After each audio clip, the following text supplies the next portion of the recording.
श्री शिवाय नमस्तुभ्यम। हम सबको पता है कि सावन का बहुत ही पवित्र महीना चल रहा है और आ गई है सावन की अष्टमी तिथि, जो कि इस महीने को, इस पर्व को और भी खास और भी विशेष बनाती है। और ये वही दिन है जिस दिन हमें भूल कर भी महादेव के शिवलिंग के ऊपर जल नहीं चढ़ाना है। सर्प योग चल रहा है, बहुत स्पेशल सा उपाय है, बहुत ही नया सा उपाय है, बहुत ही ध्यान से सुनिएगा। एक भी आपने गलतियां कर दी तो शायद आपको दोष भी लग सकता है, ठीक है ना। बहुत ही ध्यान से सुनिएगा ताकि उपाय को बहुत ही नियम के साथ आप कर पाओ, है ना। देखो स्क्रीन पे आपको क्या दिख रहा होगा, एक लोटा जो कि है तांबे का। आपको भी एक तांबे के लोटे में जल भरना और वो जल आपका अपने घर का होगा। अगर आपके घर में गंगा जल हो तब तो डाल देना, गंगा जल नहीं है तो कोई दिक्कत नहीं है। सादा जल लेकर के पहुंच जाना महादेव के शिवलिंग के पास में। अब कहोगे भैया आपने तो कहा है कि जल नहीं चढ़ाना चाहिए, सर्प योग है। जी हाँ, महादेव के शिवलिंग के ऊपर इस उपाय में जल नहीं चढ़ाना है। बाकी आप कोई और उपाय करो, जैसे 2 लोटे वाला उपाय कर रहे हो, 108 वाला उपाय कर रहे हो, तो वहां पे जल चढ़ा सकते हो। बट ये जो उपाय मैं बता रहा हूं, इस उपाय में जल नहीं चढ़ाना, समझ लो। अब वो देखो, उस तांबे के लोटे को लेके पहुंच जाना महादेव के शिवलिंग के पास में। हम सबको पता है महादेव का पूरा परिवार शिवलिंग के ऊपर ही विराजमान है। जो आपके तांबे के लोटे में जल है वह आपको शिवलिंग पे 4 स्थान पे समर्पित करना। वो 4 स्थान कौन से हैं सुनिएगा। सबसे पहले उस तांबे के लोटे का जो जल होगा थोड़ा सा गिराओगे भगवान गणेश के स्थान पे, थोड़ा सा, बहुत ज्यादा नहीं, थोड़ा सा भगवान गणेश के स्थान पे। थोड़ा सा जल भगवान कार्तिकेय के स्थान पे गिरा देना। थोड़ा सा जल माता अशोक सुंदरी के स्थान पे गिराओगे। अब जो चौथी जगह जल होगी, महादेव के शिवलिंग के ऊपर एक स्थान होता है जिसे मां पार्वती का स्थान बोलते हैं, जिसे हस्त कमल के नाम से भी लोग जानते हैं। इसी हस्त कमल वाले स्थान पे आपको उस जल को चौथी बार समर्पित करना। पूरा जल 4 बार में खत्म मत कर देना। 4 जगह शिवलिंग के ऊपर जल चढ़ाने के बाद में थोड़ा सा जल आप बचा लेना, ठीक है ना। और उसी बचे हुए जल को लेकर के आपके घर के आसपास में कोई बेल का पेड़ हो तो जितना भी जल आप पे कलश में बचा हुआ है पूरा का पूरा जल लेके जाएंगे और बेल पेड़ के नीचे भोले शंकर का ध्यान करते हुए, मां पार्वती का ध्यान करते हुए, अपनी मनोकामना कहते हुए बचे हुए जल को समर्पित कर देने से महादेव बहुत खुश होते हैं और आप लोगों की जो भी बरसों पुरानी मनोकामनाएं होंगी, विशेष होंगी, वो शिव शंभु भोलेनाथ पूरी जरूर कर देंगे, ठीक है ना। तो भूलिएगा नहीं कोई लोग, हर व्यक्ति को, हर इंसान को इस उपाय को जरूर करना होगा, ठीक है ना। चलो आगे बढ़ते हैं अब इस वीडियो के हम लोग अपने दूसरे उपाय की तरफ। और इस उपाय में भी आपको शिवलिंग के ऊपर जल नहीं चढ़ाना। एक चीज यहां पर मैं आपको क्लियर कर दूं, जो उपाय मैं आपको बता रहा हूं, समझ रहे हो मेरी बात को, उस उपाय में जल नहीं चढ़ाना। बाकी सावन का महीना चल रहा है तो जल तो चढ़ाओगे ही, इस उपाय में जल नहीं चढ़ाओगे। बाकी अलग से आप कोई भी उपाय कर रहे हो, वैसे ही महादेव के शिवलिंग के पास गए हो तो जल वगैरह चढ़ा सकते हो, कोई दिक्कत नहीं है, समझ रहे हो। चलो तो बात करते हैं अब इस उपाय के दूसरे उपाय की तरफ। देखो अगर आप पे घर में धन संपदा को लेके बहुत कमी है, सावन महीने की जो अष्टमी तिथि होती है, इस उपाय को करने से हमारे घर में धन संपदा की बरकत होती है। क्या करोगे, आपको लेना होगा इस तरीके से बेलपत्र। बेलपत्र इस टाइम पे बहुत ज्यादा मात्रा में मिल जाता है। कितनी लोगे, 11 बेलपत्र गिन करके, चाहे छोटी ले लो बड़ी ले लो, उससे मतलब नहीं है, 11 बेलपत्र लेना। आपके घर में होगा लाल चंदन, अरे होगा कि नहीं होगा, उस लाल चंदन को बेलपत्र के 3 की तीनों पत्तियों पे थोड़ा थोड़ा आपको लगाना है। मेरी बात बहुत ध्यान से सुनिएगा। जब उस लाल चंदन को, जितनी भी बेलपत्र, 11 बेलपत्र आपने ली है, लगा रहे हो तो एक मंत्र बोलना होगा, नोट करिएगा, ओम श्रीम नमः। फिर से बोल रहा हूं, ओम श्रीम नमः। इस मंत्र का स्मरण करते हुए आपको 3 बिंदी हर बेलपत्र पे लगा देनी होगी। लगाने के बाद में आप इसको उठाना, एक तांबे के लोटे में जल भरिएगा अपने घर से और सीधा पहुंच जाएंगे कहां पे, महादेव के शिवलिंग के पास में। फेस रखना होगा उत्तर दिशा, यानी कि नॉर्थ डायरेक्शन। मेरी बात बहुत ध्यान से सुनिएगा। जो आपके पास में बेलपत्र है 11 है कि नहीं है, उस 11 की 11 बेलपत्र को आपको समर्पित करना है माता के हस्त कमल पर। क्यों, क्योंकि यही तो स्थान होता है मां पार्वती का। तो यहीं पे आपको एक एक करके बेलपत्र को समर्पित करते जाना है, ठीक। कितनी बेलपत्र समर्पित करोगे, 11 बेलपत्र ओम श्रीम नमः बोल के।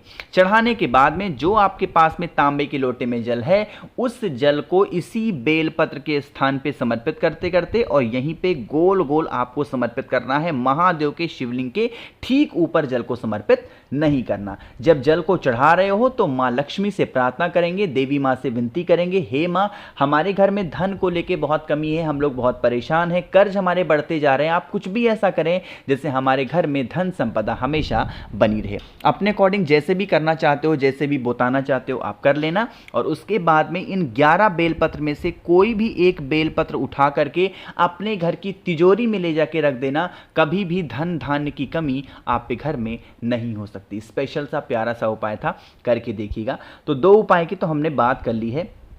आगे बढ़ते हैं बस वीडियो के हम लोग अपने तीसरे उपाय की तरफ। और ये तीसरा उपाय भी बहुत ही ज़्यादा छोटा सा और आसान सा उपाय है। कैसे करना है मैं आपको तब बताऊंगा जब आप सभी लोग करेंगे वीडियो को लाइक, और मेरे जितने भी भाई बहन आवाज़ मेरी पहली बार सुन रहे हैं चैनल को ज़रूर सब्सक्राइब करेंगे, ठीक है ना।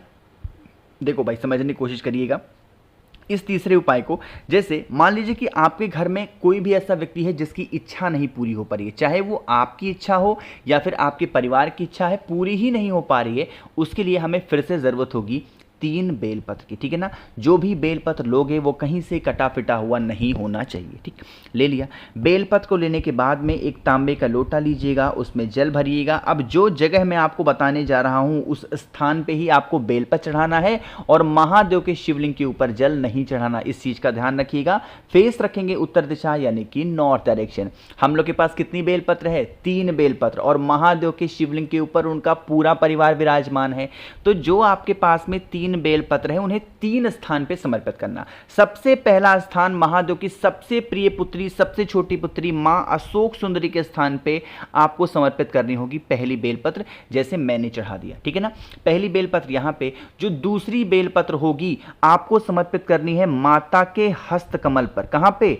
माता के हस्तकमल पर दूसरी बेलपत्र। और जो तीसरी बेलपत्र होगी महादेव के शिवलिंग के ठीक ऊपर एक कलश लटका हुआ होता है, उस कलश को टच कराना, सिर्फ टच कराना है, रखना नहीं वहां पे, उस कलश को टच करा करके। और जो तीसरी बेलपत्र होगी वो महादेव के शिवलिंग के ठीक ऊपर समर्पित करना।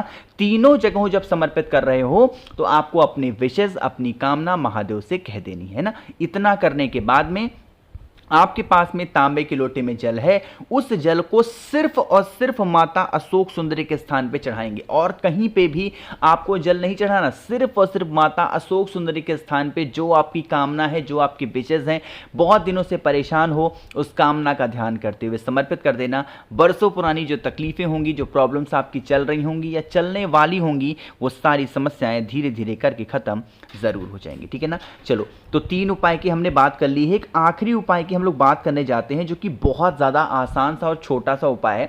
जैसे बहुत सारे लोग ये कहते हैं कि भैया हमें ये हमेशा डर लगा रहता है कि हमारे परिवार के ऊपर कोई नज़र ना लगा दे, कोई टोने टोटके ना कर दे, जिसका हम इलाज कहाँ कराएंगे, हम तो बहुत परेशान हो जाएंगे। तो आपको इन्हीं सब चीज़ों से बचने के लिए, नज़र, टोने टोटके, हाय, जो भी चीज़ें होती हैं, इनसे बचने के लिए सिर्फ एक शमी का पत्ता लेना है ना। कितने? एक शमी का पत्ता लेना। समी का पत्र लेने के बाद में एक तांबे का लोटा लीजिएगा, उसमें जल भरिएगा। अपने घर से ध्यान रखिएगा उस समी के पत्र को जल के अंदर मत डालना और पहुंच जाना महादेव के शिवलिंग के पास में, ठीक। देखो, जब हम लोग जल चढ़ाते हैं महादेव के शिवलिंग के ऊपर, यही जल बहता हुआ जलाधारी से नीचे गिरता है, और एक स्थान होता है शिवलिंग पे, बिल्कुल ये वाला एंड पॉइंट, जिस स्थान से जल नीचे गिरने ही वाला होता है, उसी स्थान पर जो समी का पत्ता मैंने आपको दिखाया, उस समी पत्र को उस स्थान पे समर्पित करेंगे। जो आपके पास में तांबे के लोटे में जल है वो श्री शिवाय नमस्तुभ्यम का जप करते हुए चढ़ा देना। यही जल बहता हुआ जलाधारी से नीचे गिरेगा, इस जल को रोक लेना, ठीक है ना।